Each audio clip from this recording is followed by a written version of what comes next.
Farine de manioc, un business très rentable que beaucoup de gens ne savent pas. J'espère que tout le monde mange de la farine de manioc. Aujourd'hui, je suis parti dans un village dans la préfecture de Vaud, le chef-lieu de la farine de manioc. Si vous voulez avoir du bon gari, il faut venir dans la préfecture de Vaud. Je suis parti à la découverte de l'une de nos mamans productrices de la farine de manioc. Donc je vais discuter un peu avec lui, vous allez nous suivre. Elle va nous expliquer un peu comment elles font la production, la procédure, comment ça se fait jusqu'à on obtient de la farine de manioc. Surtout, suivez-nous jusqu'à la fin. Bonjour à tous, j'espère que vous allez bien. Moi c'est Augustin Kopo-Nifior, promoteur de cette chaîne YouTube. Ici on parle d'agriculture, d'élevage, de pêche, de foresterie, d'agro-business, bref, tout ce qui concerne le verre. Donc si vous êtes nouveau sur cette chaîne, n'oubliez pas de vous abonner, d'activer la cloche de notification surtout pour ne manquer aucune de nos vidéos.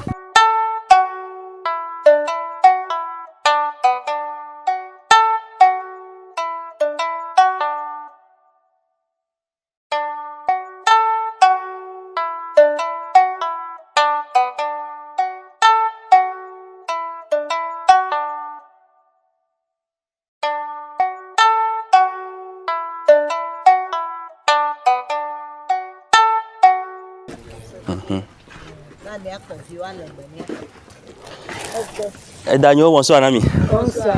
Milegia. Elle est yalo. Vous trouvez ami va miagbo. Vous miagbo benade. Nka wo milele fiama. Ben quand on le fait Galido wo miliaro. va y rester na pomini de. Avec toi va. Na ma ko galé tiens. Mileto gali le fi ento. Mile to galé le fi no to fo de la to. No kolo mi ke mu so imi adia. Ni mi to galé a. O la ko jila jo ke. Mi o brother mi se na be bogan be gali eni gali a do. Ayi o to pere ka jo le da jo le si jo la. Ni to me pe gali apu. E fu ko to. Gali apu. Galé nyon to. Mi benade.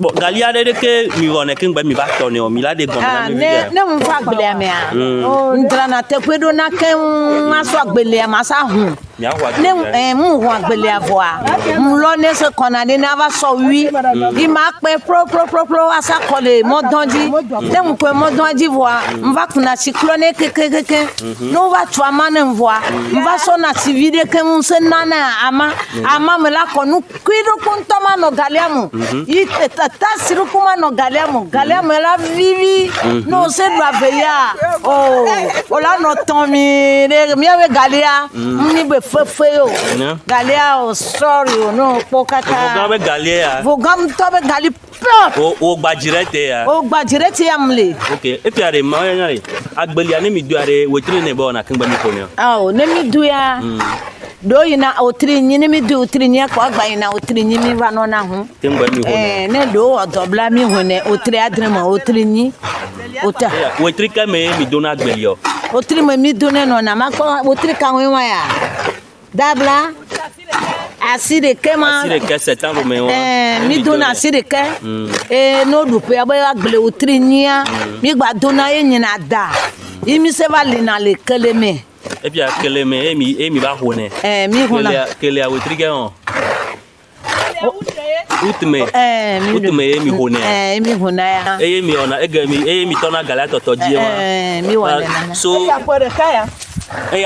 pereka to to mile ya e bia utme to ne mi ho enwa wetra menyi to mi tona utme alore ko otrinya to mile ya eyi kemi agbaje me ya akote kemi dole funu da yo grobe kele ya egba 15 I ma gba to hohun kama ugba to no na azan du mo no na ton le fi okay egba be utme ne mi ho mi tro do na zereka mi no nkukun zereka no do mi tro do ne mi do utme wetra menyi megbe ya e fia nyagro pa mas me o alo agri me o kwa mi ona no ka gbado 15 mo kwa toto mi gbaje na toto e fia ne mi ho ebo mi plo ebo are ne mi obe tuna mi are deke mi onero kengba mi ba tonio yo mi so na matini adile sakuame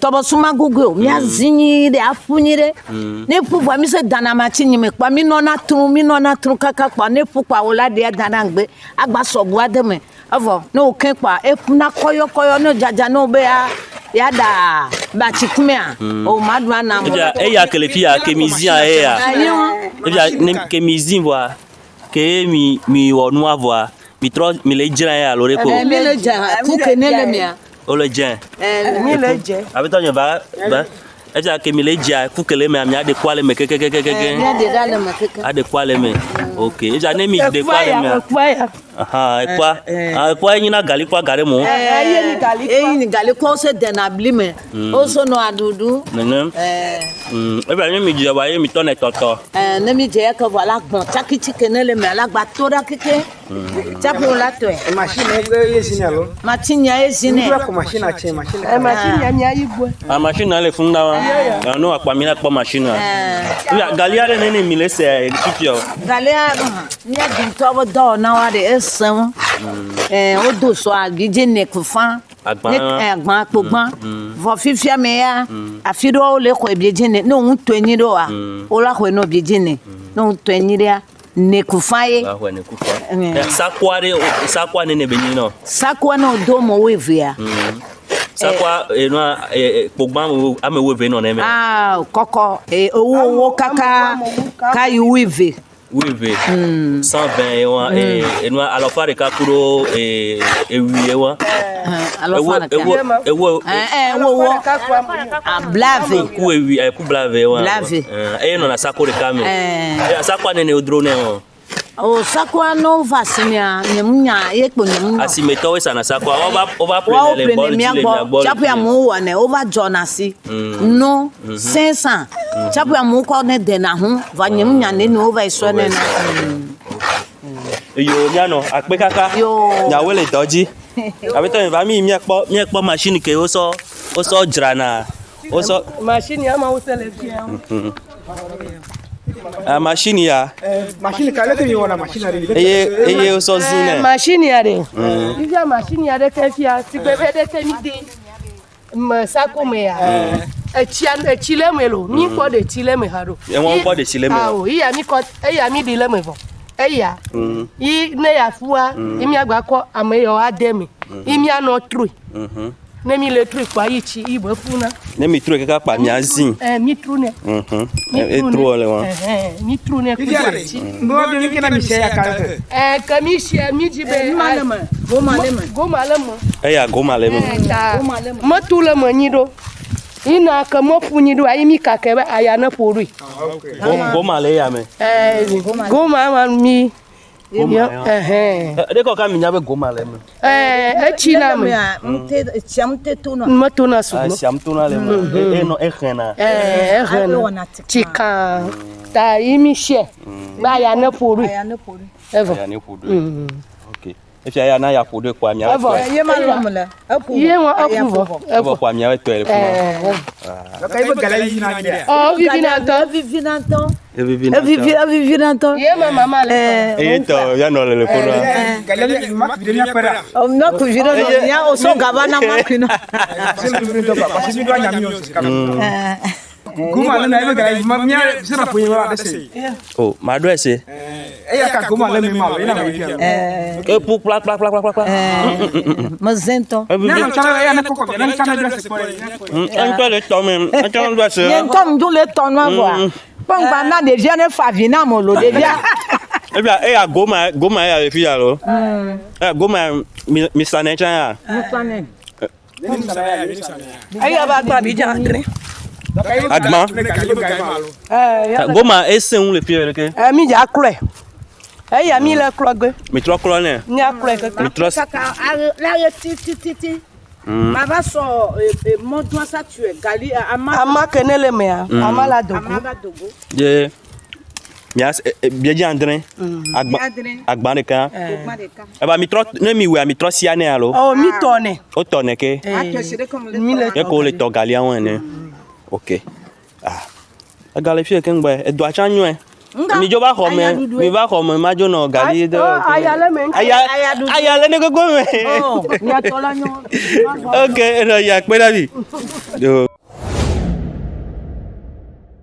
iṣẹ́ àbọ̀ ni on revient vers vous. Désolé pour la vidéo tout à l'heure, ça a été à langue locale parce que nos mamans ne comprennent pas trop le français. Et puis, pour avoir le fond des messages, il faudrait qu'on parle en langue locale pour que nos mamans puissent nous véhiculer le vrai message, pour qu'elles puissent nous donner le secret de la production.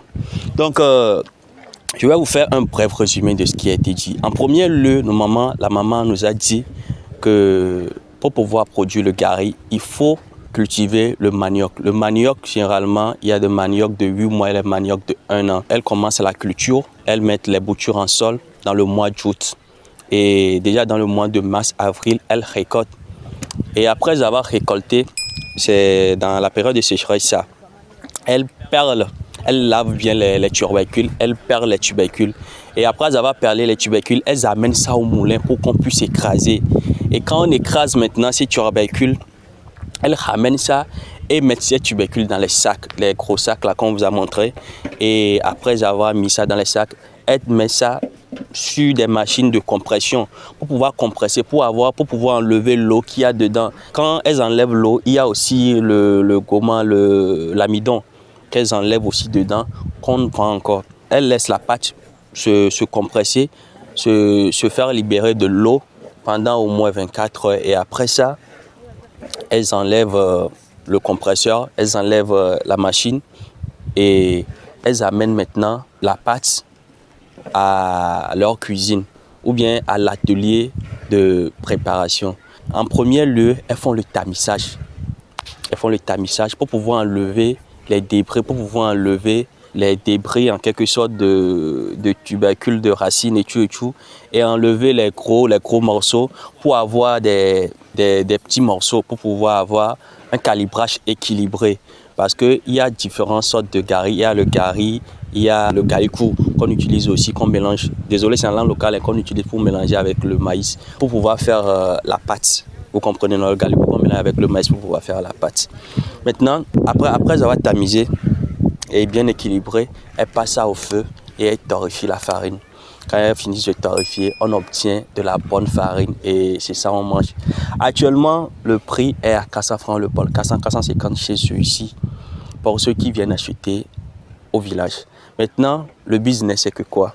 Toi, tu achètes cette farine-là à 400 francs ici et tu transportes.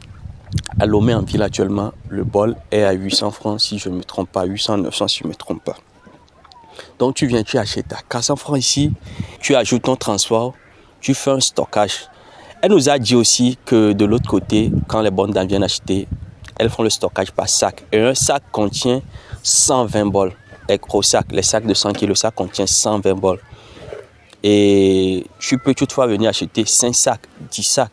Tu fais le stockage et attendre peut-être la période, surtout en période des pluies.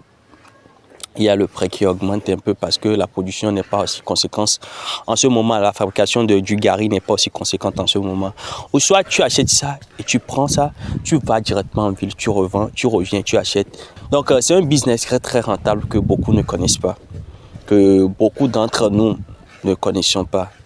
Donc je vous invite encore, surtout nos jeunes mamans, nos jeunes sœurs, de profiter de cette occasion pour pouvoir investir dans ce business de fabrication du gari ou de commercialisation du gari. Merci à tous. Si vous avez d'autres questions, essayez de les poser en commentaire. Et j'espère que vous avez aimé cette vidéo.